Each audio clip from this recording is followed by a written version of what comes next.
बात करते हैं कि फैज़ अहमद फैज़ के फ़न और शख्सियत के हवाले से। अब ये है कि फैज़ अहमद फैज़ को इनकलाबी शायर कहा जाता है, इसी तरह गरीब का, मज़दूर का शायर कहा जाता है। इसी तरह उन्हें जो तबकाती कशमकश है या मुआशरती इस्तेसाल है या मुआशी बदहालियाँ हैं, उनके ख़िलाफ़ आवाज़ करने वाला शायर कहा जाता है। और शायर और फैज़ जो थे वो कम्युनिस्ट ज़हन के थे,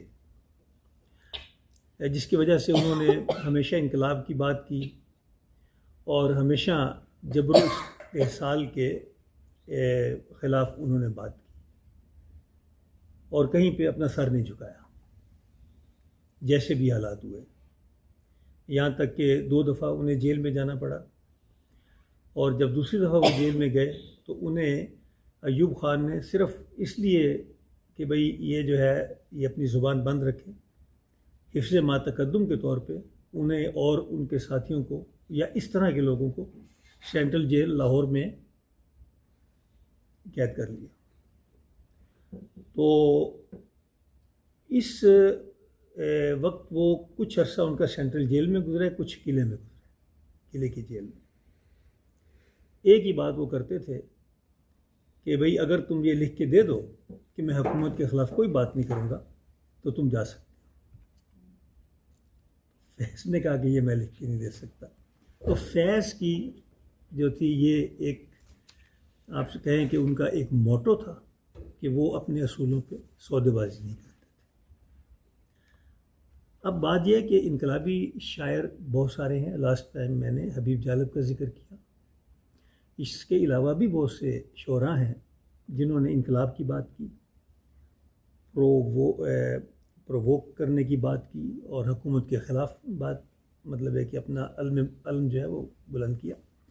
सवाल यह है कि फैज़ में क्या खूबी है कि फैज़ को हम इंतहाई, उनका जो मुकाम और मर्तबा है वो इंतहाई बुलंद है।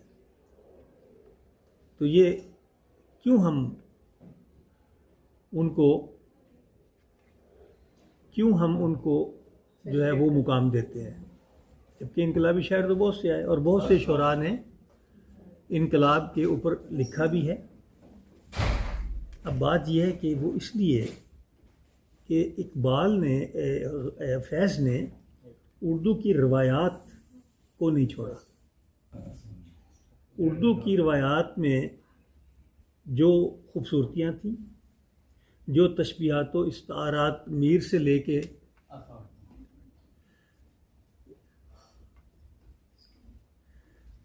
जो इस्तारात तशबीहात मीर से लेके और फिर जो भी हमारे शोरा इस्तेमाल करते रहे, जिसमें कि जुल्फ़ का भी ज़िक्र है, आँखों का भी ज़िक्र है, जिसमें फूल का भी ज़िक्र है, जिसमें तितली का भी ज़िक्र है और बाग का भी ज़िक्र है। तो ये सारी चीज़ें जो थीं ये उसने फैज़ ने उन्हें इस्तेमाल किया, लेकिन उन्होंने इस तरह इस्तेमाल किया कि उनको मानी जो थे वो उनके और हो गए। तो यही बात है कि फैज़ की शायरी में वो लताफ़त भी है जो एक शायर की शायरी में होती है और तमाम वही अल्फाज हैं। जैसे देखें कि जैसे ये है कि हर हर्फ़े तमन्ना तेरे कदमों की सदा है, हर हर्फ़े तमन्ना तेरे कदमों की सदा है। और इसी तरह गुलशने याद में गर आज दमे बादे सबा, फिर से चाहे कि गुलफ़शां हो तो हो जाने दो, जैसे बेगाना से मिलते हो अब मिलते हो वैसे ही सही, आओ 2-4 घड़ी मेरे मुकाबिल बैठो, गरचे मिल जाएंगे हम तुम तो मुलाकात के बाद, अपना एहसास ज़ियां और ज़्यादा होगा। तो जो फैज़ हैं उन्होंने ये ऐसे ही अपनी शायरी की और इसी शायरी में उनका पैगाम लोगों तक पहुंचा। और वो जब पैगाम पहुंचा, क्योंकि अभी अफसाने के बारे में हम बात कर रहे थे कि जब डायरेक्ट हम बात करते हैं ना तो फिर आपका पैगाम ज़ाया हो जाता है। जब पैगाम पोशीदा हो, बैन सतूर हो, तो वो फिर पैगाम जो है वो ज़्यादा असर रखता है। और फिर जिसे हम कहते हैं आफाकी शायरी, तो आफाकी शायरी वो होती है जो कि तादेर ज़िंदा रहे। आफाकी शायरी वो होती है जिसका एक किसी ख़ास मुकाम तक ना हो, बल्कि अगर एक शायर बात कर रहा है, शेर कह रहा है हिंदुस्तान में बैठ के, तो उससे इंस्पायरेशन जर्मनी वाले को भी मिले और अमेरिका वाले को भी मिले। और ये इकबाल की भी ये खूबी है कि इकबाल के अशार से, एक नज़्म है इकबाल की, जब इकबाल की बात होगी फिर वो करूँगा, कि जो इनकलाब ईरान आया उसमें भी इकबाल की शायरी ने अपना जो है वो किरदार अदा किया। तो इसी तरह फैज़ की ये आफाकियत जो है ये हमारे सामने इस तरह आती है। तो अब ये है कि मैं थोड़ा थोड़ा पढ़ूँगा, अभी साथ साथ थोड़ा थोड़ा गुफ्तगू भी हम करेंगे कि हम उनकी शायरी के हवाले से गुफ्तगू करें। फैज़ की कुलियात नुस्ख़ा है वफ़ा फैज़ की 8 किताबों पर मुश्तमिल है और उनकी पहली किताब नक्श फरियादी 1941 में शाया हुई और आखिरी किताब गुबार अय्याम 1983 में मनसा शौद पर आई। यहाँ पे थोड़ा सा है कि ये जो उनकी आखिरी किताब है ये दरअसल उनकी वफ़ात के बाद, लेकिन वो इकट्ठी कर चुके थे, उन्हें पता था कि अब मेरा वक्त आ चुका है और वो इकट्ठी कर चुके थे। और उनका जो पहला शेर है वो है, लब बंद हैं साकी मेरी आंखों को पिला दे, वो जाम जो मिन्नत कशे सहबा नहीं होता। और उनका आखिरी शेर जो उन्होंने 12 नवंबर तारीख को फिर देख लेंगे, वो ये था कि सजाओ बस्म गज़ल गाओ जाम ताज़ा करो, बहुत सही गमे गीती शराब क्या कम है। फैज़ की शख्सियत और शायरी दोनों ही सहराना कमाल रखती थीं। उन्होंने नज़में भी कहीं और गज़लें भी कहीं, ताहम फैज़ को गज़ल ज़्यादा पसंद थी। आपकी कुल गज़लें जो हैं उनकी तादाद 82 है, 82 है। ठीक है। फैज़ ने गम जाना पर भी लिखा और गम दौरा पर भी लिखा, लेकिन गैब की फैज़ की ये खूबी है कि जब वो गम दौरा पे लिख रहे हैं तो वो महबूब को मुखातिब कर रहे हैं। जैसे कि फिर मैं आपको बाद में मिसालें दूँगा उसकी। अच्छा, और फैज़ ने गम जाना पर भी लिखा, लेकिन गम दौरा, गम वतन और इनकलाब की संगलाख ज़मीन पर फैज़ ने मजबूती और उलूल अज़मी के साथ कदम रखा तो उस शाख के काफ़िले शौक़ दीद में मंजिल की जानिब रवां हुए। कत्ल गाहों से चुनकर हमारे कलम और निकलेंगे उस शाख के काफ़िले, जिनकी राह तलब में हमारे कदम मुख्तसर कर चले दर्द के काफ़िले। समझ आ रही है ना, इसकी तशरीह की ज़रूरत नहीं है। अच्छा, मज़े की बात यह है कि फैज़ ने नात भी लिखी है, मनकबत भी लिखी है, फैज़ ने पंजाबी में भी लिखा है और शाम शहर यारा जो उनकी छठी किताब है उसमें उनकी पंजाबी नस्में हैं। इसी तरह फैज़ की शायरी में लबो रुखसार का जिक्र मिलता है, गैसुए जाना का जिक्र मिलता है, कुछ है उस शाख शब आरजू और शौक़ दीदार का भी मिलता है और वतन के दामाने तार तार का भी जिक्र मिलता है। कभी वो गमे कायनात की बात करते हैं तो महबूब की भीगी हुई जुल्फ़ों को शबनम से तशबीह देते हैं और कभी महबूब के होंठों की लाली को सूरज के ढलने से तशबीह देते हैं। अच्छा, अब यह है कि जो सबसे बड़ी चीज़ जो फैज़ को जैसे मैंने कहा कि भाई दीगर तरक्की पसंद शोरा से मुनफरिद करती है, वो ये है कि उन्होंने जो अल्फाज इस्तेमाल किए उन्होंने अल्फाज को मुख्तलिफ मानी दे दिए। जैसे फूल, फूल से मुराद नस्बुल ऐन है, गुल से मुराद नस्बुल ऐन है, वस्ल, वस्ल से मुराद समाजी तब्दीली है, अंदलीब और बुलबुल जज्बा कौमियत। अच्छा, बुलबुल और इंदलीब जज्बा कौमियत और हुर्रियत से सरशार शायर और इनकलाबी है। इश्क से मुराद इनकलाबी जज्बा और जज्बा हुर्रियत है, जबकि वतन और अवाम के लिए उनकी शायरी में माशूक का लफ्ज़ आता है। गुलचीं, सियासी नस्बुल ऐन में रुकावट डालने वाले अनासर हैं। फैज़ ने अपनी शायरी में मैं खाने का भी जिक्र किया, रिंद और साकी का भी जिक्र किया, और उसके नतीजे में पैदा होने वाले जनून का भी।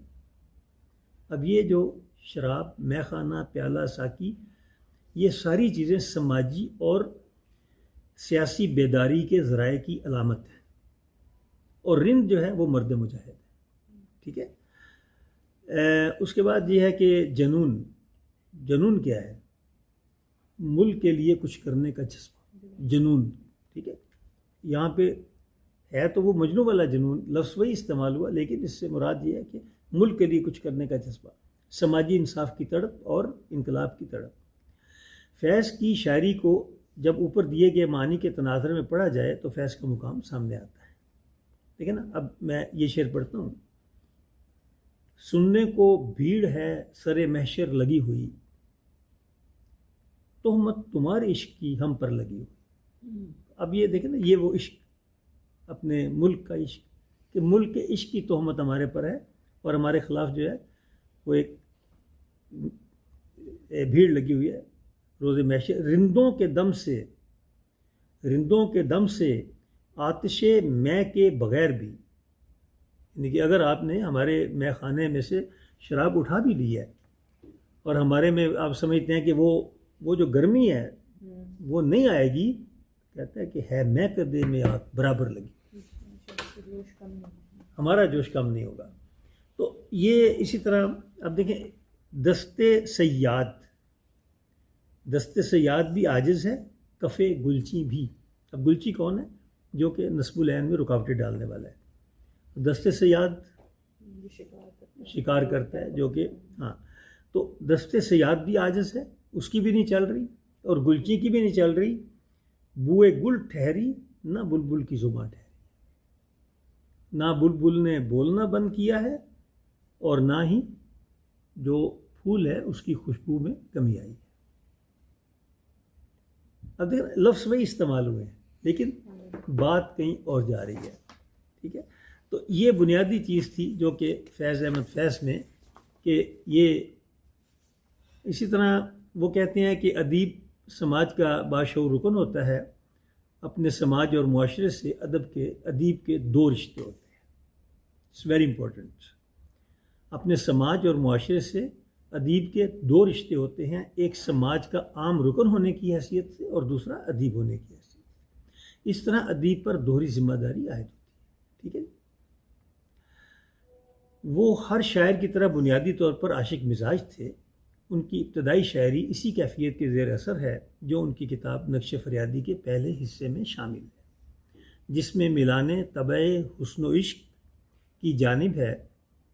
नक्श फरियादी का पहला बंद इन्हीं जज्बात की गमाज़ी करता है कि रात यूं दिल में तेरी खोई हुई याद आई, जैसे वीराने में चुपके से बहार आ जाए, जैसे सहराओं में हौले से चले बाद नसीम, जैसे बीमार को बेवजह करार आ जाए।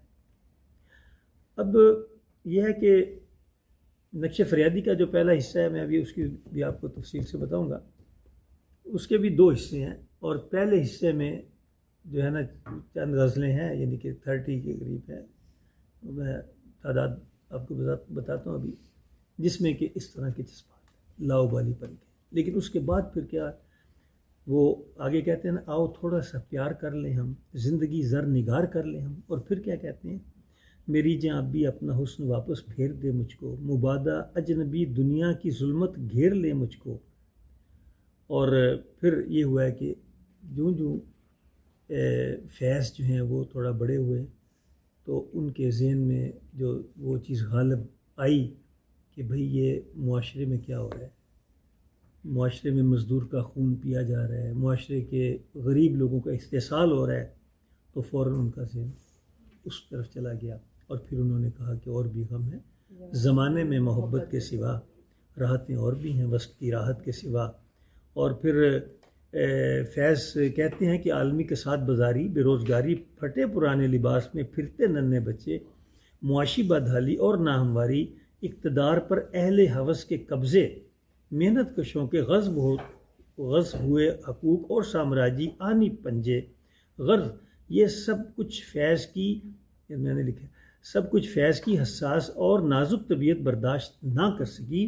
फैज़ बहुत जल्द लड़कपन की रंग रलियों से निकलकर एहसास के तपते हुए सहरा के मुसाफिर बन गए, जहाँ सूरज की झुलसा देने वाली धूप और आबलापाई ने दर्द की लज्जत से फैज़ को आशना किया। मुआशरे का दर्द अपने अंदर जज्ब करना और उसका बरमला इजहार करना फैज़ का जुर्म बन गया। ये फैज़ लिखते हैं, अब वो मैंने समझा वो लिखा है, ये फैज़ की तहरीर है। कहते हैं कि शेर गोई का वाहिद उज़्र गुनाह तो मुझे मालूम नहीं, इसमें बचपन की फ़िज़ाए गर्दोपेश में शेर का चर्चा, दोस्त अहबाब की तरगीब और दिल की लगी शामिल है। ये नक्श फरियादी के पहले हिस्से की बात है, जिसमें 1928 से 29 और 34 से 35 की तहरीरें शामिल हैं, जो हमारी तालिब इल्मी के दिन थे। यूँ तो इन सब अशार का करीब करीब एक ही ज़हनी और जज्बाती वारदात से ताल्लुक़ है। इस वारदात का ज़ाहिरी मुहर्रक वही एक हादसा होता है जो इस उम्र के अक्सर नौजवानों के दिलों पर गुजर जाता है। और फिर वो लिखते हैं कि हम, ये फ़िक्र मैं पढ़ता हूँ ना तो मैं बहुत जज्बाती हो जाता हूँ। कहते हैं कि हम उस दौर की एक झलक भी ठीक तरीके से ना देख सके, कि वो लड़कपन से सीधा ही बढ़ापे में चले गए।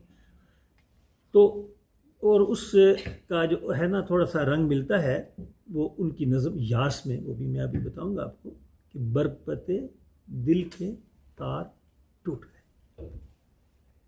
ठीक है, अच्छा, तो अब यह है कि हम थोड़ा सा आगे चलते हैं। ये मेरीन आप चूँकि नहीं आई थी और बाजी भी नहीं थी, ये भी नहीं थी, तो अब मैं इसमें किताब की तरफ आता हूँ।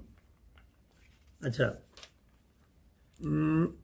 ये देखें, आप कर लें, कोई बात नहीं। वो गज़ल चेक करी थी कि फैज़ की ये ढाका से वापसी। हाँ, वो अभी आता हूँ उसकी तरफ भी। अच्छा, अब ये देखें, ये जो है ना ये नक्श फरियादी है। ये देखें ना, ये मैंने लास्ट टाइम भी ये किताब दिखाई थी, किताब दोनों नहीं थी, बाजी भी नहीं, तीनों नहीं थी। ये नक्श फरियादी है, ठीक है। इसमें इसके इंडेक्स में जब हम जाते हैं ना, तो इसमें पहली 23 गज़लें जो है ना, या 23 आइटम्स जो हैं नज़म और गज़ल के, वो वहाँ तक जो है वो तो उसकी वही शायरी चलती है जिसमें कि इश्क़ मजासी की बात होती है। 23 से लेके 29 तक ये 7 गज़लें बनती हैं। 23, 24, 25, 26, 27, 28, 29, ये 7 गज़लें वो हैं कि जिसमें फैज़ जो हैं वो कुछ डबल माइंडेड से हुए हैं। कभी यानी कि आप ये समझे कि एक पुल की कैफियत है। एक तरफ वो गमे जाना है और पुल के बाद गमे दौर है। तो ये जो पुल की कैफियत है जहाँ पे ये 7 अंडरस्टैंड, इन 7 में वो फिर थोड़ा थोड़ा ना जैसे सिरक रहे हैं उधर से। अच्छा, अब मैं इसमें जो है वो कुछ आगे चलता हूँ। ये जो 23वीं इनकी है ना, इसमें यास,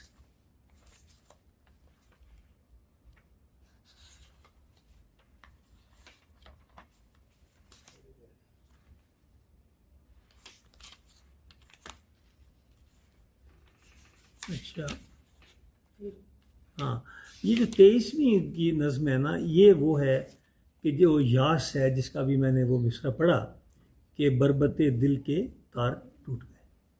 यहाँ से ना वो उनका टर्न शुरू होता है और फिर इसके बाद 7 नज़में आती हैं जिसमें कि वो इसी कश्मकश में रहते हैं। ठीक है, तो बरबते दिल के तार टूट गए हैं, ज़मी बोस राहतों के महल मिट गए, किस्सा हाय फ़िक्रो अमल बज़्म हस्ती के जाम छूट गए, छिन गया कैफ़े कौसरो तस्लीम। यहाँ से वो 7 जो हैं वो शुरू होती हैं और फिर वो ये चलती जाती हैं और फिर वो कहते हैं कि ख़यालो शेर की दुनिया में जान थी जिनसे, फ़िज़ाए फ़िक्रो अमल अरगवान थी जिनसे, वो जिनके नूर से शादाब थे महो अंजम, जनून इश्क की हिम्मत जवां थी जिनसे वो आरज़ुएं कहाँ सो गई हैं मेरी, वो आरज़ुएं कहाँ सो गई हैं मेरे नदीम। तो यहाँ पे फिर यहाँ पे आके, तो मैंने लास्ट टाइम ये किताब दिखाई थी कि यहाँ पे आके तो वो जो मैंने कहा कि 29th है, जो 29th है ना, 29वीं नज़्म जो है वो उनकी, ये मेरे आखिरी नज़्म ये मेरे नदीम है ना, ठीक है। तो ये मेरे नदीम के बाद जो है वो फिर क्या करते हैं कि यहाँ पे वो सफ़ा खाली छोड़ देते हैं और फिर यहाँ पे वो लिखते हैं वले बफ़रोख्तम दिले बफ़रोख्तम जान ख़रीदम, हमने दिल को बेच दिया और जान को ख़रीद लिया, ठीक है। तो ये अकल और दिल का जो है, तो यहाँ पे आके ना वो बिल्कुल टर्न हो जाता है उनका है। और यहाँ पे फिर वो इसकी जो देखिए, फिर उसके बाद उन्होंने यहाँ पे फिर सफ़र छोड़ा और फिर आगे ये दक्ष फरियादी का। अब यहाँ पे वो एक फ़ैसला कुन बात करते हैं और क्या कहते हैं कि मुझसे पहले सी मोहब्बत मेरे महबूब नामा, बिल्कुल वो टर्न हो गया उनका। मुझसे पहले सी मोहब्बत मेरे महबूब ना मांग, मैंने समझा था कि तू है तो दरख्शां है हयात, मैंने समझा था कि तू है तो दरख्शां है हयात, तेरा गम है तो गमे दहर का झगड़ा क्या है, तेरी सूरत से है आलम में बहारों को सबात, तेरी आंखों के सिवा दुनिया में रखा क्या है, तू जो मिल जाए तो तकदीर निगूं हो जाए, यूं न था मैंने फ़कत चाहा था यूं हो जाए, और भी दुख हैं ज़माने में मोहब्बत के सिवा, और राहतें और भी हैं वस्ल की राहत के सिवा। तो फैज़ साहब कहते हैं कि मैंने ये समझा था कि तेरे मिलने से सारे मसले हल हो जाएंगे, लेकिन मैंने गलत समझा था, क्योंकि और भी दुख हैं ज़माने में मोहब्बत के सिवा, राहतें और भी हैं वस्ल की राहत के सिवा। और अब ये अनगिनत सदियों के, और ये जो ख़ास तौर पर है देखिए ना कि खाक में लुथड़े हुए खून में नहलाए हुए, लौट जाती है उधर को भी नज़र क्या कीजिए, लौट जाती है नज़र उधर को भी नज़र क्या कीजिए, अब भी दिल का शय तेरा हुस्न मगर क्या कीजिए। अब ये फैज़ जो है ना वो उसी दोराहे पे खड़े हैं, कहते भाई तू बहुत खूबसूरत है, तेरे हुस्न से मुझे कोई फ़र्क नहीं है, तेरा हुस्न बहुत दिलकश है, लेकिन मैं क्या करूँ, मेरी नज़र उधर चली जाती है। तो मैं उस एक दोराहे पे खड़ा हूँ कि तुझे भी देखता हूँ, उधर भी देखता हूँ, लेकिन रुझान तबा उधर चला जाता है। तो यहाँ पे आके तो फिर जो है ना ये जो टर्न हुआ इस जहाँ पे दिले बफरोख्तम से, वहाँ से फिर उसके बाद फैज़ ने इनकलाब के ऊपर लिखा। उन्होंने हर वो वाक़या जिसमें किसी के साथ ज़्यादती हुई उन्होंने लिखा, जो उनके साथ खुद ज़्यादती उसके ऊपर उन्होंने लिखा, उसकी मैं तफसील से अभी बात करता हूँ, ठीक है। और पर ये है फैज़ का जो है ना पोइटिकल थोड़ा सा जो मैंने तारुफ करवाया। उसके बाद ये अब देखें ना एक, और फिर देखें ना इसके बाद ही वो लिखते हैं, एक फुर्सत गुनाह मिली वो भी 4 दिन देखे हैं हमने हौसले परवरदिगार के।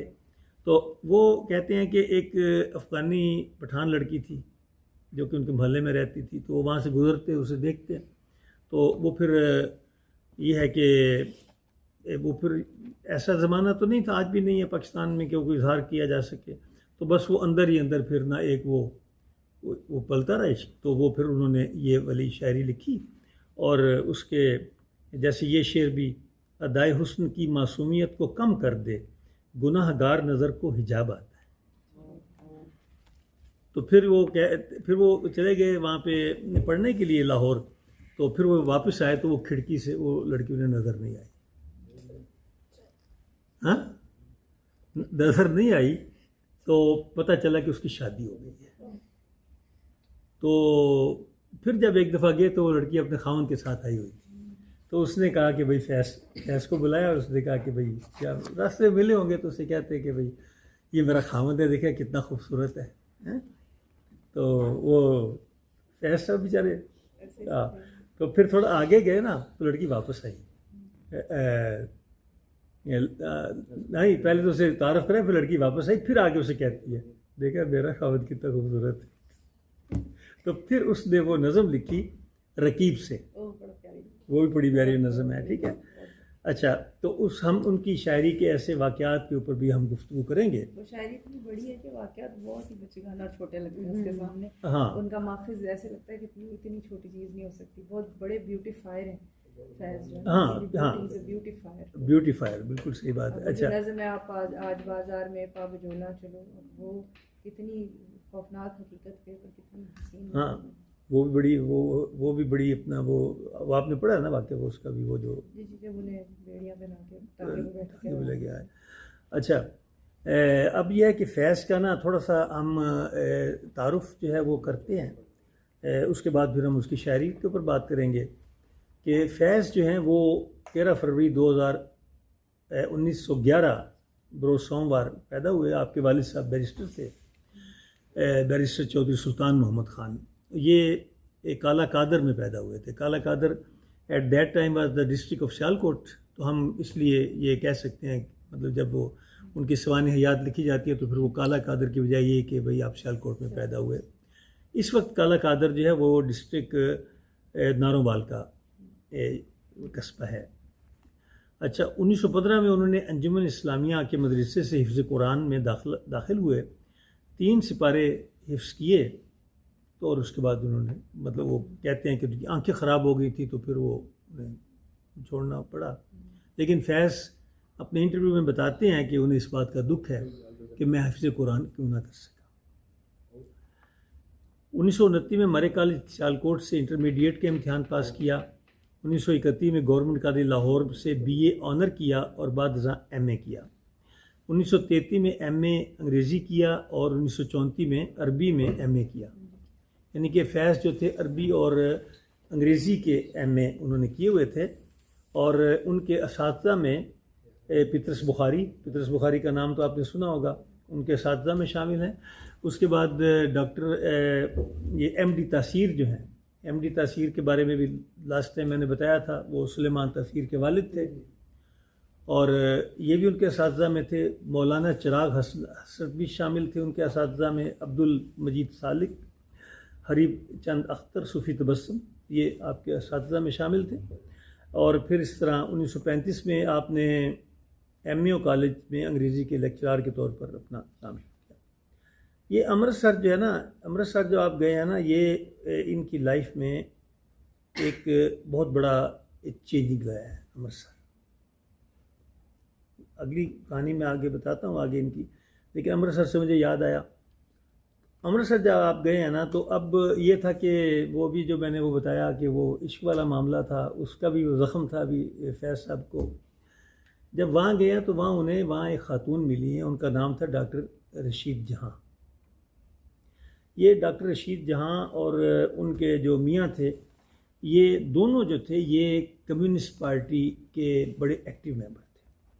और डॉक्टर रशीद जहाँ जो थी वो MBBS डॉक्टर थी, यानी कि डॉक्टर ऑफ मेडिकल थी, राइटर थी। उनके भी जो अफसाने या जो वो रसालों में लिखती, वो उसकी वजह से वो भी ज़ेर अताब आती रहती थी। बड़ी बेबाक वो खातून थी। तो जब फैज़ से उनकी मुलाकात हुई तो फैज़ उम्र में उनसे 6 साल छोटे थे, क्योंकि वो खातून जो हैं वो 1905 में पैदा हुई। तो फैज़ से जब उनकी मुलाकात हुई और उन्होंने देखा कि भाई फैज़ थोड़ा परेशान भी रहता है, तो उन्होंने उससे कहा कि देखो बात ये है कि जो इश्क है ना, अपने इश्क को वुसअत दो, इतना महदूद इश्क नहीं होना चाहिए। इश्क दुनिया के लिए हो, इश्क लोगों के लिए हो, इश्क हालात से निपटने के लिए हो, हालात को बेहतर करने के लिए हो, तो अपने इश्क का दायरा कार बड़ा करो। एक तो ये उन्होंने कहा, और दूसरा उन्होंने कम्युनिज़म का जो है अपना ये सारा, वो उन्हें किताब दी, मैनिफेस्टो, उसकी किताब दी कि ये तुम पढ़ो। अब फैज़ ने जब वो पढ़ी तो क्योंकि वो तबीयत के एक तो फितरी तौर पर वैसे थे, अब ये था कि वो उसमें वो डूब गए। और फिर फैज़ अहमद फैज़ अंजुमन जो तरक्की पसंद मुसन्निफ़ीन की अंजुमन थी, उसके मेंबर भी बने और फिर पंजाब के वो सेक्रेटरी भी बने। और यानी कि वो जो रशीद जहाँ थी, डॉक्टर रशीद जहाँ, उनसे उनको एक लाइट मिली। और फिर रशीद जहाँ तो बहरहाल यहाँ पे उनका किरदार ख़त्म हो जाता है, लेकिन फैज़ जो है वो फिर उसी लाइनों पे चल पड़े। और फिर उनका जो था विजन जो था वो बड़ा हो गया, और फिर उनका इश्क जो है वो बहुत ही वुसअत इख्तियार कर गया, जैसे कि आपको पता है। अच्छा, उसके बाद हम चलते हैं कि अदब लतीफ़ के एडिटर मुकर्रर हुए, हैले कॉलेज ऑफ कॉमर्स में पढ़ाते रहे 1940 से लेकर 42 तक। अब 42 में जो जंग अज़ीम या वर्ल्ड वार जिसे हम कहते हैं, ये शुरू हुई है 1940 में। 40 से 42 तक, ये 45 तक रही है ना, 45 में। तो हुआ ये कि ये जंग अज़ीम या वर्ल्ड वार का जो सेकंड वर्ल्ड वार का ज़माना भी जो था वो बहुत ज़्यादा तकलीफ़ दे था। तो इस ज़माने में फिर पूरी दुनिया का सिस्टम एक दफ़ा हिला हुआ था। अब यह है कि जो हिटलर था यानी जर्मनी, और इसके साथ जो इल्हाक था वो इटली के मैसोलिनी का था, मैसोलिनी था ना, हाँ जी। अब ये मैसोलिनी से वो फाशिस्ट का लफ्ज़ निकला है, और ये दोनों जो थे ये फाशिस्ट थे। और फैज़ का ज़हन जो था वो कम्युनिस्ट हो चुका था। तो ऐसी सूरत हाल में ये जब जंग हुई है तो फैज़ को जो है वो उन्होंने कहा कि भाई अब तुम फ़ौज में आ जाओ, क्योंकि ऐसे मौक़ों पे फ़ौज की ज़रूरत पड़ती है। तो फिर पहले तो फैज़ ने इनकार किया, लेकिन जब ये हिटलर की फ़ौजें रशिया और रशिया से फिर पाकिस्तान के बॉर्डर तक या इंडिया के बॉर्डर तक पहुंची, तो फिर फैज़ के अंदर वो जो कम्युनिज़म से मोहब्बत वाली चीज़ जागी, और उसने कहा कि ठीक है मैं फ़ौज में शमूलियत इख्तियार करता हूँ। और फैज़ जो हैं वो फ़ौज में ताल्लुकात आमा में उन्होंने अपना काम किया, पब्लिक रिलेशन ऑफिसर के तौर पे।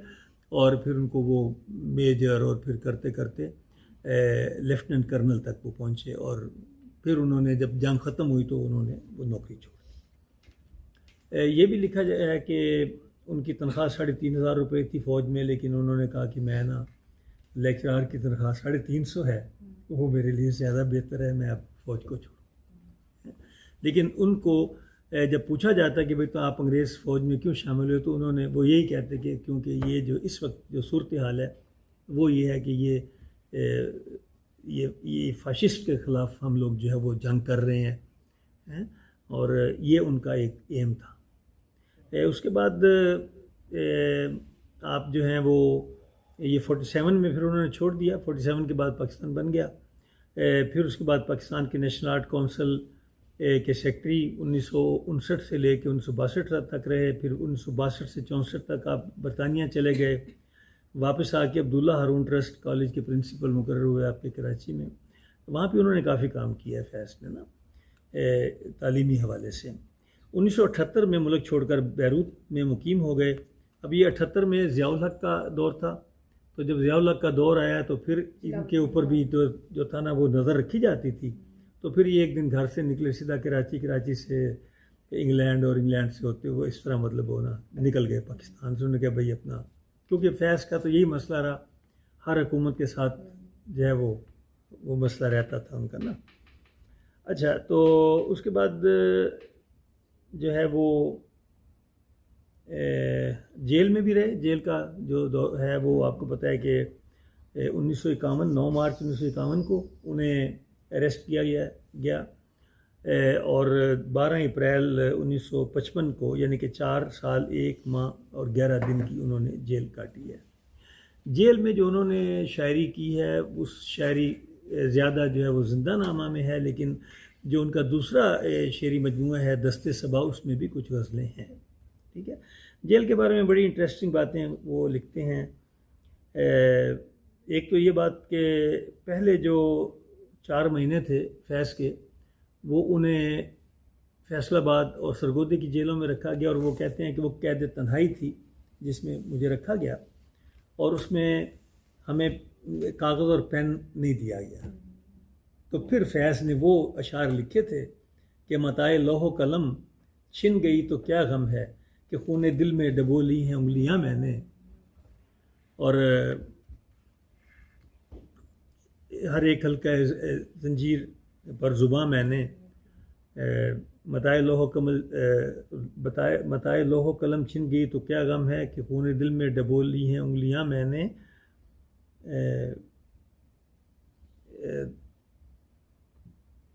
जैसी है कि जंजीर के हर हल्के में रखती है जुबान। हाँ जी। तो ये फिर ना ये वहाँ पे उन्होंने ये लिखी और फिर ये रिहा हुए।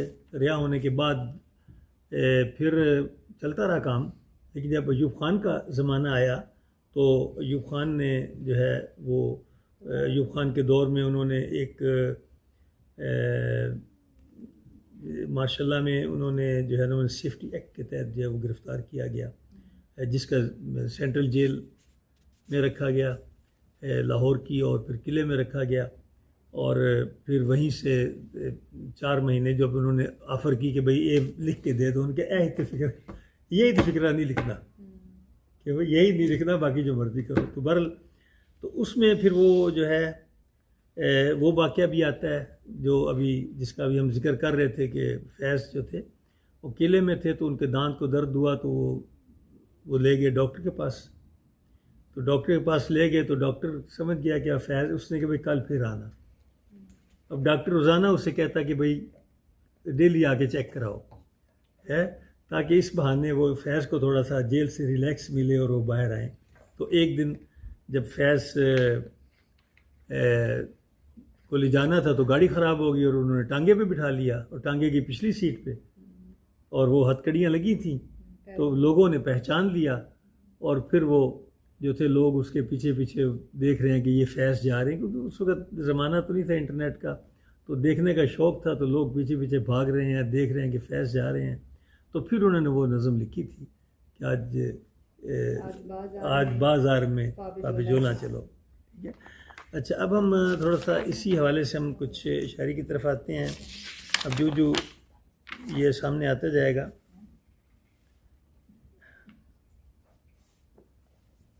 तो ये थोड़ा सा हिस्टोरिकली थोड़ी इसमें आगे पीछे हो जाएगा, लेकिन मकसद तो ये है कि नॉलेज है वो उसको आगे लाया जाए। जो चीज़ें सामने आएंगी वो मैं आपको बताता हूँ। जब फैज़ 1982 में बीमार हुए तो वो हॉस्पिटल में वो दाखिल हुए। सिगरेट तो बहुत पीते थे, तो वैसे तो मैं नोशी भी करते थे, लेकिन वो कहते हैं कि मैं नोशी में वो ज़रा कंट्रोल में थे, लेकिन सिगरेट में और सिगार में, वो फ़ोटो भी आपने देखी, उसमें वो उनका कंट्रोल नहीं था, तो वो फेफड़ों पे बहुत ज़्यादा असर हो गया और फिर उन्हें हॉस्पिटल ले जाया गया। और ये बात है 1982 की, और वहाँ पे उन्होंने जो अशार लिखे वो मैं आपको सुनाता हूँ।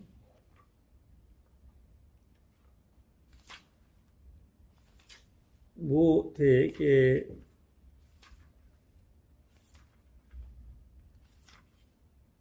माना कि ये सुनसान घड़ी सख्त कड़ी है, माना कि ये सुनसान घड़ी सख्त कड़ी है, लेकिन मेरे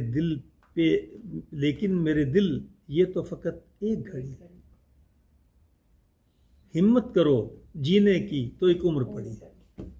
तो ये उन्होंने मियां अस्पताल में 4 मार्च 1982 को ये अशार लिखे, और फिर ये हुआ कि इसके बाद जो था वो ठीक हो गए, हिम्मत बन गई।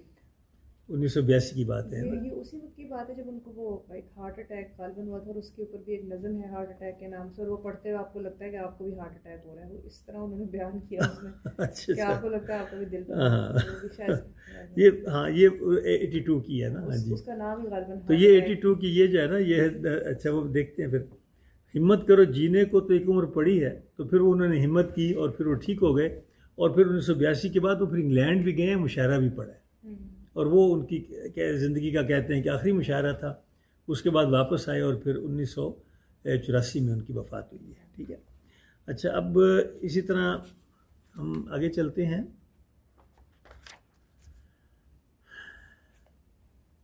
ये जो है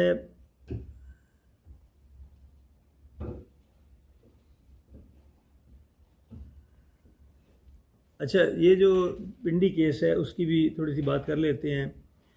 कि एक मेजर जनरल अकबर ख़ान थे और वो कश्मीर के महाज पे भी लड़े थे, लेकिन वो ये मेजर जनरल अकबर, मेजर इसहाक और ये फैज़ अहमद फैज़, ये जो मेंबरान थे तरक्की पसंद मुसन्निफ़ीन के, ये लोग जो थे ये उसकी पॉलिसी को पसंद नहीं कर रहे थे, लियाकत अली ख़ान की। और कुछ ये भी था कि ये कम्युनिस्ट ज़हन के थे, ये चाहते थे कि यहाँ पे एक ऐसा इनकलाब होना चाहिए, ऐसा मुआशरा होना चाहिए जिसमें सबको हकूक़ मिलें। और तो मेजर जनरल अकबर ख़ान ने अपने घर में एक दावत पे इन सब को बुलाया। वहाँ पे सिर्फ ये बात हुई है कि हम लियाकत अली ख़ान को अगवा करके इसकी हुकूमत को ख़त्म कर देते हैं, मतलब ऐसे कर देना चाहिए। It was not a planning, it was just a talk. हाँ, ये सिर्फ एक टॉक थी। और जो तारीख़ लिखने वाले हैं वो कहते हैं कि फैज़ ने और सज्जाद ज़हीर ने इसकी मुखालफत की। उन्होंने कहा कि नहीं, ये हमें ऐसे नहीं करना चाहिए। लेकिन जो भी हुआ, एक दफ़ा तो बैठक हो गई और फिर वो जो इल्ज़ाम में बेवफाई आ गया सब पे और सबको गिरफ़्तार किया गया और फिर उन्हें जेल में, जो जिसका भी मैंने जिक्र किया कि 4 साल उन्हें जेल की में वो रहना पड़ा। अब मैं वो नज़म आपको सुनाता हूँ और जिसमें फिर वो, हाँ, एक और बड़ा प्यारी वो बात लिखते हैं कि फैज़ कहते हैं कि जब वो पहले 3-4 साल ना 4 माह वो कैद तन्हाई में थे, कलम भी नहीं था, कागज़ भी नहीं था और कैद तन्हाई थी, तो कहते हैं उस वक्त फिर मैंने कहा कि मैं चलें कुदरत के नज़ारों को तो देख सकता हूँ जेल में बैठ के। तो कहते हैं कि मैंने और कुछ नहीं, तो मुझे तो उसको तो जंगली कबूतर जो है उसका भी पता चला कि उसकी गर्दन में जो वो रंग होते हैं वो कितने होते हैं। तो इस तरह वो कहते हैं कि मैंने वो वक्त जो है नेचर को ऑब्ज़र्व करने में, नेचर को देखने में, उसका मुशाहिदा करने में मैंने वो टाइम गुजारा, and that was a difficult time. फिर उसके बाद मिंटगोमरी, हैदराबाद, मिंटगोमरी में तो बहुत अच्छा, मतलब उनको अच्छा तो नहीं मैं कह सकता, लेकिन ये कि वहाँ उन्होंने काफ़ी टाइम गुजारा। फिर वो दोस्तों के साथ मुलाकातें भी होती, हैदराबाद में मुशायरे भी होते और ये बाज़ औक़ात फैज़ साहब जो थे ये हदीस का दर्स भी दिया करते थे। और एक दफ़ा किसी ने पूछा कि फैज़ साहब आपका मज़हब क्या है, तो वो कहते हैं कि भाई मेरा मज़हब वो है जो अल्लामा मौलाना रूमी का है, जलालुद्दीन रूमी, जो उनका मज़हब है। तो फिर उस आदमी ने कोई बाद में पूछा उसने, मौलाना जलालुद्दीन रूमी का मज़हब क्या है? तो फैज़ कहते हैं कि जो मेरा है। तो ये है। तो फैज़ जो थे मतलब बुनियादी तौर पे एक सूफ़ी किस्म के इंसान थे, सूफ़ी मंश आदमी थे। अच्छा, तो अब हम थोड़ा सा वो आपको नज़म सुनाते हैं जिसका भी जिक्र किया है जेल के हवाले से।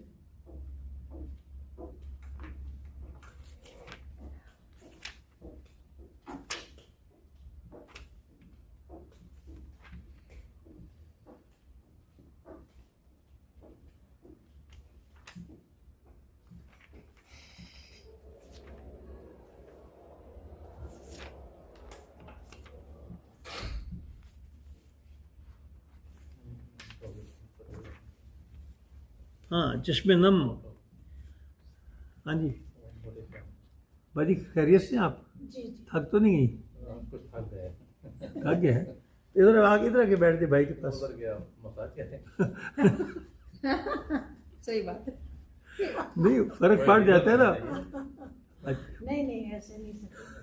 चलो कोई बात नहीं, वो तो अपना वो मैं बाद में काट लूंगा। मैं इनको बता रहा था कि पाकिस्तानी टीम ऑल आउट हो गई है, ये बता रहा था। अच्छा, मैंने कहा कि हाँ 147 शुरू में बहुत अच्छा खेलने एंड पे वो किया तो करते हैं। ये तो मैं पहले से बता था, इसलिए मैं देखती हूँ ना। एक तो इंडिया ने देखो क्या होता है। चश्मे नम। अच्छा चलो, पाकिस्तान आउट हो मेरे गई। कह रही है बददुआ किया। हाँ, नहीं मैं बददुआ नहीं ये कर बोल रही थी रहा।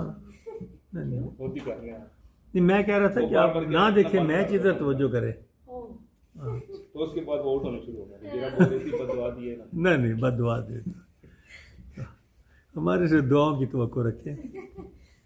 चश्मे नम। बात बताइएगा थोड़ा सा इसके बिटवीन में। कम्युनिस्ट धैर्य होता है या नहीं?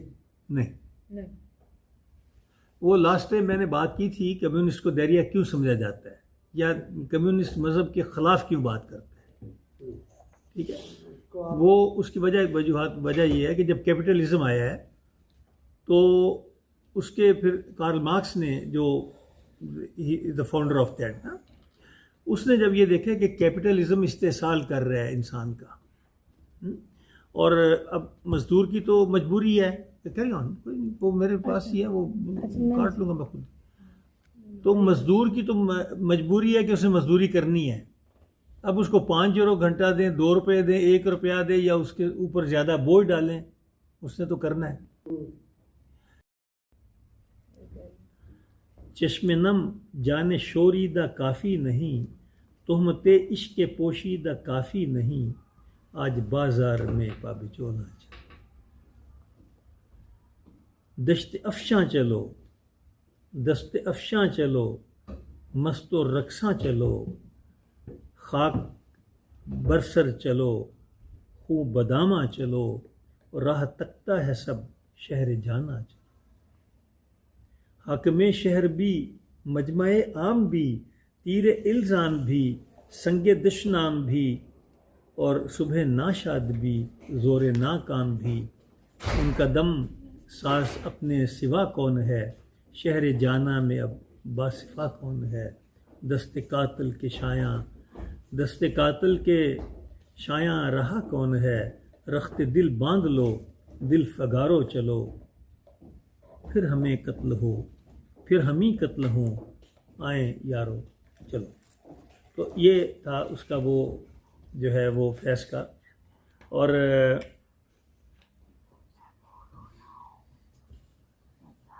इसी तरह ये एक और भी मैं आपको, क्योंकि आज हम चाहते हैं कि इस पे काफ़ी बात हो जाए और फिर इंशाल्लाह अगर आप कहेंगे तो फिर भी बात कर लेंगे, लेकिन फिर अगली दफ़ा अगला मज़मून पकड़ेंगे। तो जैसे ये फैज़ की बहुत अच्छी है कि तेरे, जो कि मुझे बड़ी पसंद है, ये मैं पढ़ के सुनाता हूँ आपको कि तेरे गम को जाँ की तलाश थी, तेरे गम को जाँ की तलाश थी, तेरे जाँ निसार चले गए। तेरे गम को जाँ की तलाश थी, तेरे जाँ निसार चले गए, और तेरी राह में करते थे सर तलब, सरे राह गुजार चले गए। तेरी कजदाई से हार के शब इंतज़ार चली गई, तेरी कजदाई से हार के शब इंतज़ार चली गई, मेरे ज़ब्ते हाल से रूठ कर मेरे गम गुसार चले गए। और न सवाल वस्ल, न अर्ज़ गम, न हिकायतें, न शिकायतें, तेरे अहद में दिल ज़ार के सभी इख्तियार चले गए। तो ये एक बड़ी अच्छी गज़ल है। उसके बाद आगे चलते हैं हम कि जो वो मैंने अभी आपको बताया था कि वो फिर लड़की आती है और उसे कहती है कि देखा है कि मेरा खावंद कितना खूबसूरत है फैज़। तो फैज़ बेचारा चुप कर जाता है, कहता है कि ठीक है भाई। तो उस वक्त वो जो उसने लिखा,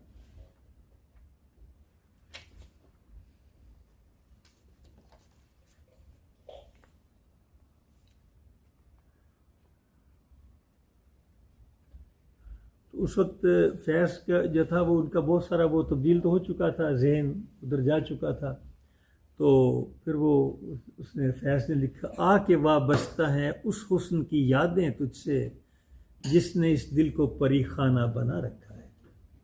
आके वाबस्ता हैं उस हुस्न की यादें तुझसे, जिसने इस दिल को परी खाना बना रखा है, जिसकी उल्फत में भुला रखी है दुनिया हमने, दहर को दहर का अफसाना बना रखा है। और फिर ख़ास तौर पे ये जो है कि तूने देखी है वो पेशानी, वो रुखसार, वो होंठ, ज़िंदगी जिनके तसव्वुर में लुटा दी हमने, तुझ पे उठी हैं वो खोई हुई सायर आंखें, तुझको मालूम है क्यों उम्र गंवा दी हमने। और फिर उसके बाद जो है ये फिर उसी तरफ चले जाते हैं। ये 5 इस नज़म के बंद जो हैं ये वो रकीब से मुखातब हो रहे हैं कि हम पे मुश्तरका है एहसान गम उल्फत के, इतने एहसान के गिनवाऊँ तो गिनवा ना सकूँ, हमने इश्क में क्या खोया है क्या सीखा है, जुस तेरे और को समझाऊँ तो समझा ना सकूँ, आजिज़ी सीखी गरीबों की हमायत सीखी, यासो हरमान के दुख दर्द के मानी सीखे, और ज़ेर दस्तों के मसाइब को समझना सीखा, सर्द आहों के रुखे जर्द के मानी सीखे। और फिर इसके बाद वो उधर ही आ जाते हैं कि जब कभी बिकता है बाज़ार में मज़दूर का गोश्त, शाहराहों पे गरीबों का लहू बहता है। तो ये थी नज़्म जो उन्होंने वो रकीब के नाम पे लिखी। और उसके बाद जो है एक इनके दोस्त थे मेजर इसहाक, जब वो फौत हुए तो उनके लिए उन्होंने एक नज़्म लिखी जो कि उसके भी मैं 1-2 अशार सुनाता हूँ आपको। ये मेजर इसहाक वो हैं जिनका दस्ते सबा या जिंदानामा में जिन्होंने सारा दिबाचा लिखा उसका। तो मेजर इसहाक वो थे जो इनके साथ जेल में भी जिन्होंने वक्त गुजारा, तो वो फौत हुए। तो उनके लिए जो इन्होंने लिखी नज़्म वो ये है कि लो तुम भी गए हमने तो समझा था कि तुमने, लो तुम भी गए हमने तो समझा था कि तुमने, बांधा था कोई यारों से पीमाने वफा, और ये अहद कि ता उम्रे रवां साथ रहोगे, रस्ते में बिछड़ जाएंगे जब अहले सफ़ा। और आगे चलता हूँ और फिर अब थोड़ी सी बात हम करते हैं इसकी शादी के हवाले से। फैज़ अहमद फैज़, तो ये जब अमृतसर में मैंने बताया कि वहाँ पे वो डॉक्टर रशीद जहाँ से उनकी मुलाकात हुई, फिर उन्होंने कम्युनिस्ट पार्टी ज्वाइन की। तो ये जो एलिस थी ये डॉक्टर MD तासीर की ये बीवी की बहन थी। ये MD तासीर की बीवी की बहन थी, एलिस थी, और ये भी कम्युनिस्ट थी ज़हनी तौर पे। और कहते हैं कि इसकी वहाँ पे मंगनी हुई थी इंग्लैंड में, और ये यहाँ पे बहन को मिलने आई और यहाँ पे कम्युनिस्ट पार्टी में भी शमूलियत के लिए आई।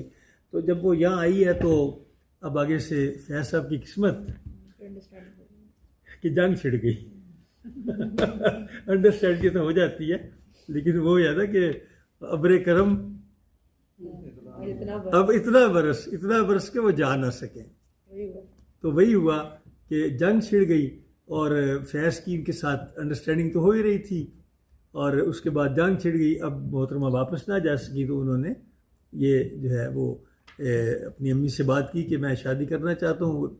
उसको तो कोई एतराज़ नहीं था, लेकिन इन्हें अपनी वालदा की तरफ से था कि वो माने ना माने।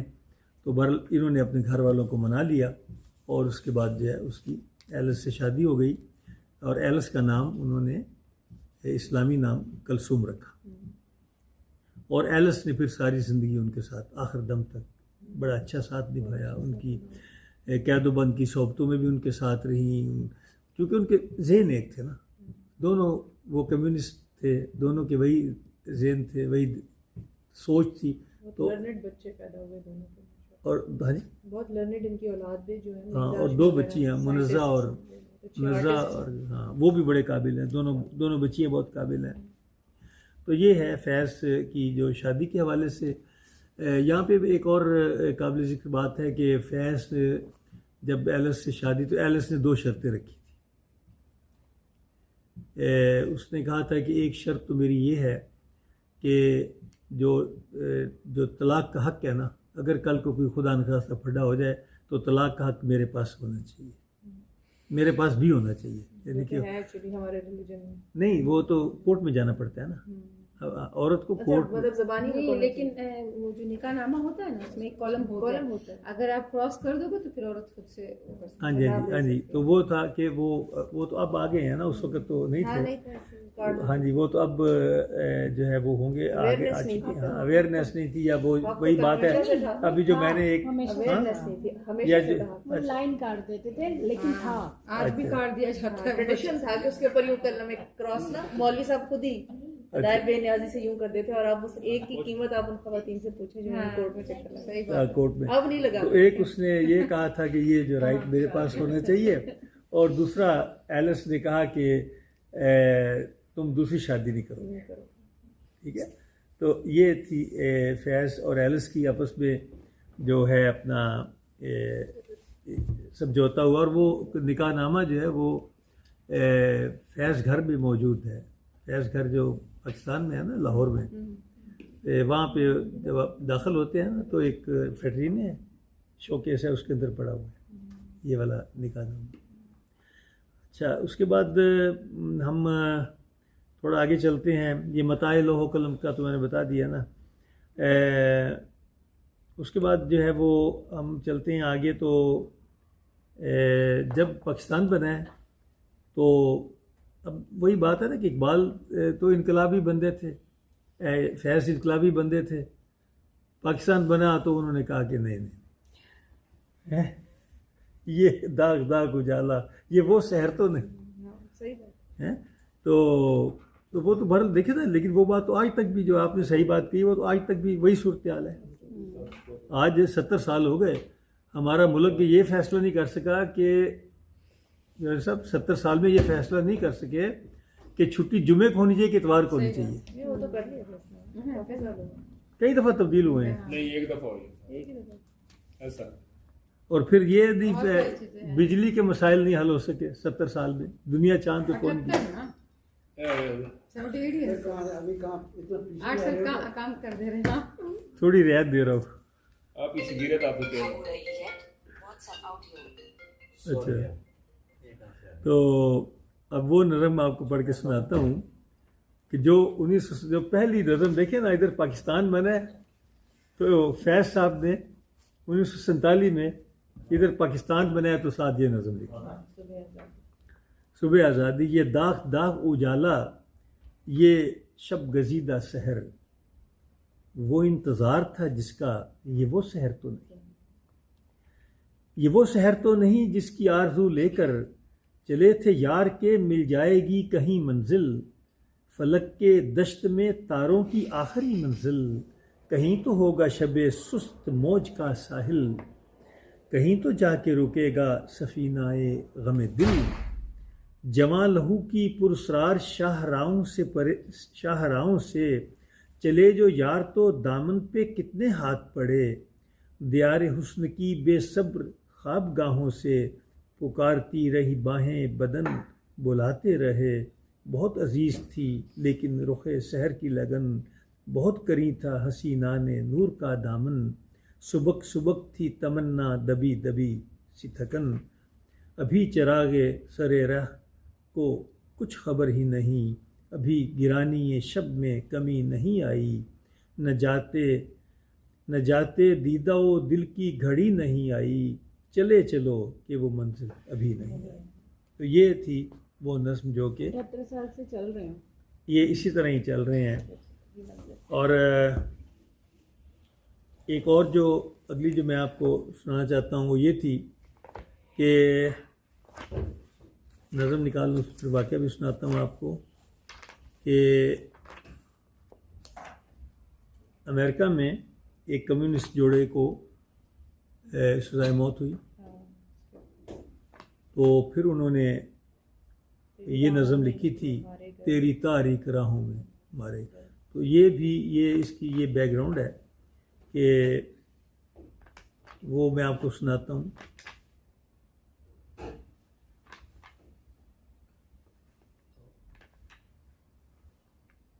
बाजी इंटरेस्ट है ना जी। तो ये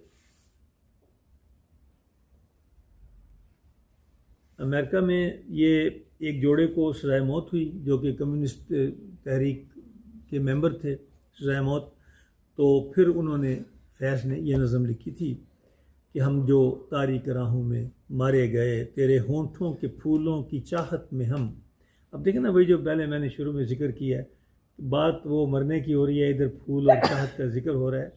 तो देखें ना वो कैसे उसी तरह उन चीज़ों को ले के उधर चलते symbolic है हैं। वो जिक्र। वही सिंबॉलिक देखे ना जिक्र, वही मतलब वो हाँ। तल्ख बात भी बड़े खूबसूरत अंदाज में खूबसूरत अंदाज में, जो मैंने कहा है कि फैज़ को कौन सी चीज़ जो है वो दीगर शुरा से तरक्की पर शुरा से मुमताज़ करती है, वो यही चीज़ है कि तेरे होंठों के फूलों की चाहत में हम दार की खुश्क टहनी पे वारे गए, दार की खुश्क टहनी पे वारे गए, तेरे हाथों की शम्मों की हसरत में हम नीम तारीक राहों में मारे गए, उसूलियों पर हमारे लबों से परे, तेरे होंठों की लाली लपकती रही, तेरी जुल्फ़ों की मस्ती बरसती रही, तेरे हाथों की चांदी दमकती रही। और आगे चलता हूँ कि कत्लगाहों से चुनकर हमारे अलम, कत्लगाहों से चुनकर हमारे अलम, और निकलेंगे उस शाक के काफिले, जिनकी राह तलब में हमारे कदम, मुख्तसर कर चले दर्द के काफिले, कर चले जिनकी खातिर जहांगीर हम, जान गवा कर तेरी दिल बरी का भरम, हम जो तारीक राहों में मारे गए। ये 1954 की बात है, 54 की बात है, 1954। तो अब आगे देखते हैं कि आगे और क्या है। शाह ईरान के ख़िलाफ़ जब मुजाहरे हुए हैं तो फिर उन्होंने ये 1979 में जब शाह ईरान के ख़िलाफ़ वो इस्लामी तहरीक चली है तो उस वक्त उन्होंने उस इनकलाब की भी हमायत की। तो वो वही सवाल था कि भाई आप तो इनकलाब की बात कर रहे हैं, तो वो तो इस्लामी इनकलाब चाहते हैं। तो फैज़ ने कहा कि इनकलाब इनकलाब होता है, इसलिए उसको ये नहीं कि वो इस्लाम की इनकलाब चाहते हैं। बात यह है कि बस मेन चीज़ ये है कि बगावत जो है वो उस निज़ाम के ख़िलाफ़ जो कि आपका इस्तेसाल कर रहा है। तो फिर उन्होंने ये नज़्म लिखी थी। मैं दो अशार सुनाता हूँ, फिर जो है वो आगे चलते हैं और ख़त्म करते हैं इस बात को। और ये बड़ी गाई गई है ना ये वाली, हम देखेंगे, लाजिम है कि हम भी देखेंगे, लाजिम है कि हम भी देखेंगे। तो ये तो अब भी आप उसमें देखें ना, यूट्यूब में आपको मिलेगी, और बड़ी अच्छी गाई है उसने। तो इसकी जो बैकग्राउंड है वो ये है कि जब उन्होंने ये इनकलाब जो है, इनकलाब शाह ईरान के ख़िलाफ़ इनकलाब वालों पर गोलियां चलाई गई हैं, तो फिर उन्होंने ये लिखा है। और वो थोड़ी सी पढ़ देते हैं कि हम देखेंगे, लाजिम है कि हम भी देखेंगे, वो दिन के जिसका वादा है, जो लौहे अज़ल में लिखा है, जब जुल्म सितम के कोहे गिरां रूई की तरह उड़ जाएंगे, जब धरती धड़ धड़ धड़केगी और अहले हकम के सर ऊपर जब बिजली कड़कड़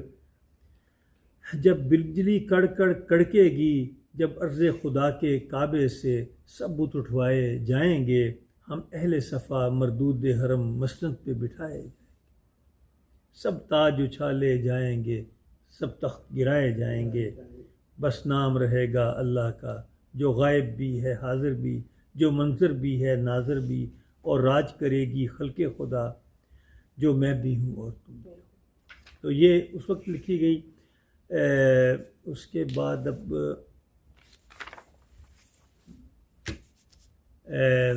1962 में लेनिन अवार्ड मिला है, ठीक है।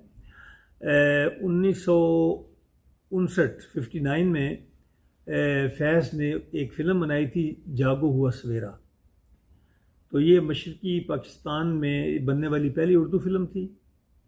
तो जब ये वहाँ पे ये रिलीज़ हुई है तो इसे कम्युनिस्ट प्रोपेगेंडा करार दिया गया। तो फिर फैज़ ने कहा कि नहीं निगाह में मंजिल तो जुस्तजू ही सही, नहीं विसाल मुयस्सर तो आरज़ू ही सही, न तन में खून फराहम न अश्क आँखों में, नमाज शौक़ तो वाजिब है बेवज़ू ही सही। भुट्टो की फांसी पे भी जब मैंने बताया कि ज़ियाउल हक़ का दौर आया है तो वो भी अंडर ऑब्जर्वेशन थे फैज़। अब फैज़ ने कहा कि बेहतर है कि मैं यहाँ से निकल ही जाऊँ, क्योंकि अयूब के दौर में तो उन्हें पकड़ के अंदर कर दिया, अभी आहिस्ता आहिस्ता निकले हैं। और लाहौर कराची, और कराची से फिर जैसे मैंने बताया वहाँ गए हैं इंग्लैंड में, और फिर इंग्लैंड से फिर बैरूत चले गए, और वो यासर अरफात के वो रिसाले के मुदीर के तौर पे काम किया, LSB के साथ थी। ठीक है, ओके। अब जब ये लंदन में थे तो इन्हें वो उसकी खबर मिली है भुट्टो की फांसी की, और वो जो है वो देखते हैं कि वो क्या नज़्म इन्होंने लिखी, आपको पता होगा। मुझे इतना पता है कि भुट्टो के मंदिर में मैं खाता हूँ। हाँ जी, अच्छा। तो जब भुट्टो को फांसी लगी तो फिर उस वक्त लंदन में थे फैज़, उन्होंने ये नज़म लिखी, सुनने को भीड़ है सरे महशर लगी हुई, तोहमत तुम्हारे इश्क की हम पर लगी हुई,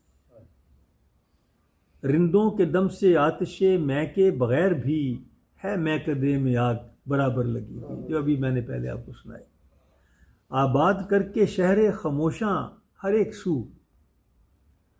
आबाद करके शहर, क्योंकि बहुत ज़्यादा ये बंदे मारे जाते थे ना उस वक्त में, तो वो कह रहे हैं कि शहर खामोशां को आबाद करके किस खोज में है तैगे सितमगर लगी हुई, तैग है कि तीग है, तैगे सितमगर लगी हुई, हमेशा उस ज़बर देर हो जाता है मेरा।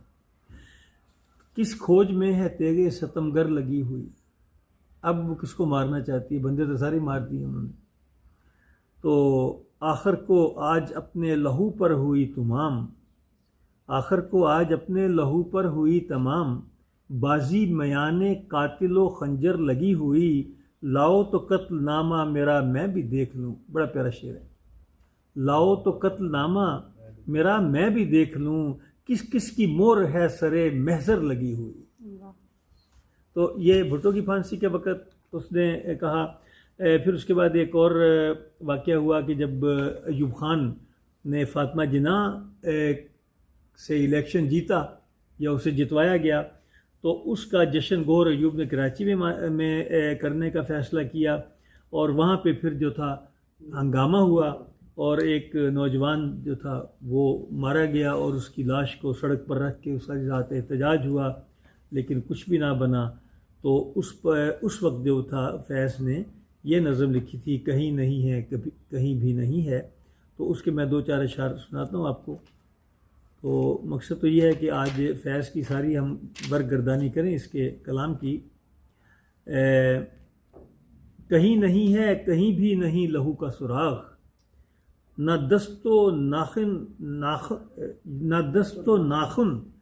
नाखुने कातिल न आस्ती पे निशान, न दस्तो नाखुने कातिल न आस्ती पे निशान, न सुर्खिए लब खंजर न रंगे नोके सिना, न खाक पर कोई धब्बा न बाम पर कोई दाग, कहीं नहीं है कहीं भी नहीं लहू का सुराग, न सिर्फ़े खिदमत शाहां के खून बहा देते, न देंगे नज़र के बयाना जज़ा देते, न रस्मगाह में बरसा के मोतबिर होता, किसी अलम पे रकम हो के मुश्तहिर होता, पुकारता रहा बेआसरा यतीम लहू, किसी को बहरे समात न वक्त था न दिमाग, न मुद्दई, बड़ा मशहूर शेर है, न मुद्दई न शहादत हिसाब पाक हुआ, ये खून खाके नशीना थरस के खाक हुआ। तो ये उस वक़्त उन्होंने लिखी। उसके बाद जो मशरक़ी पाकिस्तान के हवाले से है, जो अभी आपने बात की, हम तो ठहरे अजनबी इतनी मुलाकातों के बाद फिर बनेंगे आशना कितनी मदारातों के बाद। तो ये अब ज़बानी ख़त्म करते हैं हम ऐसा ऐसा, ये काफ़ी टाइम हो गया कि जो भुट्टो के दौर में जब मशरक़ी पाकिस्तान बन गया तो फिर इनकी ये थी कि हम अब तस्लीम तो कर लिया था मशरक़ी पाकिस्तान को, फिर ये इन्होंने कहा वहाँ अब सफारतखाना भी हम बनाते हैं। तो ये वहाँ गए और फिर वहाँ पे ना इन्हें कोई पजीराई मिली, फैज़ साहब को सफारतकार बनाना चाहते थे, ना उन्हें वहाँ पजीराई मिली, ना कोई प्रोटोकॉल हुई, बल्कि इंतहाई बेरुखी का सामना हुआ फैज़ को। और वो फिर लिखते हैं कि फिर हमें बहुत मायूसी हुई कि ऐसा नहीं होना चाहिए था तो उसके बाद वो कहते हैं कि फिर जब वापसी पे हमने कहा कि चलो मुजीब से मिलते जाते हैं, तो फिर मुजीब से मुलाकात हुई। तो मुजीब ने कहा कि फैज़ साहब कोई नज़म ही आप लिखे। तो वो फिर कहते हैं कि मैं वापस जहाज़ में मैंने ये नज़म लिखी कि हम के ठहरे अजनबी, कितनी इतनी मुलाकातों के बाद फिर बनेंगे आशना, कितनी मुदारातों के बाद। तो ये उस बैकग्राउंड में ये नज़म लिखी गई है। उसके बाद जो अभी वो शेरवानी साहब बात कर रहे थे, अब ख़त्म होने वाला है। शेरवानी साहब बात कर रहे थे कि वो दहरिया होता है कि नहीं होता। तो जब फैज़ ने बहुत ज़्यादा उसे ये मिली शोहरत, तो फिर लोगों ने कहना शुरू कर दिया कि भाई ये तो दहरिया है क्या। ठीक है, क्योंकि हमारा वो कॉन्सेप्ट है ना भाई वाला कि सोशलिस्ट है, कम्युनिस्ट है, दहरिया होंगे ना। तो वो फिर उसने ये बड़ा मशहूर शेर है फैज़ का, उन्होंने फिर ये शेर लिखा कि ये शेर कहा कि ज़ाहिद तंग नज़र ने मुझे काफिर जाना, ज़ाहिद तंग नज़र ने मुझे काफिर जाना, और काफिर समझता है कि मुसलमान हूँ मैं। तो इसके अलावा आपने हज़रत इमाम हुसैन के लिए मरसिया भी लिखा है, पंजाबी में भी किसान के लिए नज़म लिखी। और फिर ये है कि फैज़ का जो है वो आखिरी शेर जो ख़ास तौर पे लो वक्त हजूरी आ पहुँचा, कि अब, और जहाँ पे फिर उनका जो है वो आखिरी वक्त आ जाता है। और फिर फैज़ की जो पंजाबी नज़म है उसका जिक्र ज़रूर करें, कुछ पढ़ भी दस में से वो रब्बा सच्चा तू ते आख्या सी। जी वो का पढ़ देता हूँ। हाँ जी, थोड़ा सा बड़ी खूबसूरत। हाँ जी, चलें। अब ये है कि जी 578 पे है। और फिर फैज़ ने नात, इनका फोन आ रहा था। अच्छा, फिर फैज़ ने फ़ारसी में भी नात लिखी है। तो ये आखिरी जो है ना इसके आखिरी सफ़े पे जो है वो नात है, ये वाली, ये फ़ारसी नात है। और ये जो है पंजाबी, महरीन कह रही है कि पंजाबी की भी थोड़ी सी पढ़ दूँ, वो मैं पढ़ता हूँ। वो उन्होंने किसान के लिए लिखी है। रब्बा सच्चिया तू आख्या सी, जा ओए बंदिया जग दा शाह है तू, साड़ियाँ नेमतां तेरियां दौलतां ने। You understanding? साड़ियाँ नेमतां तेरियां दौलतां ने, साडा नैब ते आली जाए तू, इस लारे ते टोर कद पुछिया ही, इस लारे ते टोर कद, इस लालच पे हमें तूने भेज दिया, इस वादे के ऊपर कि चले जाओ सब कुछ तुम्हारा है, तो अब तू कब हमें पूछ रहा है कि हमारे साथ क्या बीत रही है, कि इस निमाणे नाल बीतियां ने, इस कमज़ोर इंसान के साथ क्या बीतियां हैं। कदी सार विच लईओ रब साइयां, तेरे शाह नाल जग की कीतियां ने, और किते धौंस पुलिस सरकार दिए, पुलिस की धौंस है, किते धांधली माल पटवार दिए, एवें हड्डां विच कलपे जान मेरी, जिवें फाई गूंज कुरलांदी है। एवें ही मेरी हड्डियों में जान इस तरह फंसी हुई है जैसे कि एक कूंज जो है वो किसी शिकंजे में फंस गई है और वो चीख रही है। चंगा शाह बनाया ही रब साइयां, पोले खांदिया वार ना आउंदी है। तो इतना तूने हमें तो कहा कि तुम दुनिया के बादशाह हो, तो अब हमें तो ये है कि हर वक्त हमें ज़िल्लत यहाँ पे मिल रही है। मैनू शाही नहीं चाहिए रब मेरा, मुझे दुनिया का बादशाह नहीं बनना। मैं ते इज़्ज़त दा टुक्कर मंगना वा, मैं तो इज़्ज़त की रोटी मांगता हूँ। मैनू तांग नहीं महलां माड़ियां दी, मुझे महलों की ज़रूरत नहीं है। मैं ते जीवें दी नुक्कर मंगना वा, मैं तो जीने के लिए एक कोना मांग रहा हूँ कि मुझे कोई जगह दे दो, मैं आराम से मैं ज़िंदा रह सकूँ। और मैं मेरी मन्ने ते तेरियां मैं मन्ना, तेरी सौं जे एक भी गल मोड़ा कि अल्लाह अगर तू मेरी बात माने तो मैं भी तेरी बात मानता हूँ, मुझे कसम है इस बात की, जे ए मांग नहीं पुजदी ते रब्बा फिर मैं जावा कि रब कोई होर लोड़ा। अगर तुम्हें नहीं मेरी बातें ये माननी तो फिर मैं कोई और खुदा को तलाश कर लेता कोई हूँ। और खुदा से मुराद यहाँ पे वही दुनियावी लोग हैं कि फिर मैं उन्हीं की चाकरी करूँ, रिश्वत और वो सारे, वही फिर ना, उन्हीं से अपना काम चलाऊँ। तो ये है कि उसके बाद जो है वो दोनों जहान, और ये बगैर रुके फ्लो में पड़ी जाए तो फिर तो बहुत ही मजा आता है। हाँ जी वो तो नहीं तो बहुत प्यारा होता नहीं, वो तो बढ़िया ना कि है। जब आप तो हम ट्रांसलेट थोड़ा करें ना, वरना अगर सब सामीन सब समझ रहे जी, हैं तो बहुत क्योंकि हमने कुछ इस तरह का रखा है कि भाई जैसे हम गुफ्तगू कर रहे हैं, इतनी बातें मैंने की, मेरा घंटा हो गया, आप में से कोई भी थका नहीं होगा, सारी इंटरेस्ट ले रहे हैं। वैसी फैज बहुत इसलिए 2 आउट हो गए। हाँ जी, आप ना कहें हाँ भाई मैं कह रहा हूँ इंटरेस्ट इसलिए बरकरार रहा है कि मैंने उसको तकरीर का या मकाले का रंग नहीं दिया, उसको पूरा कवर किया। गुफ्तगू भी होती रही है सारी, साथ साथ वो आपको नज़ारे भी दिखाता रहा हूँ।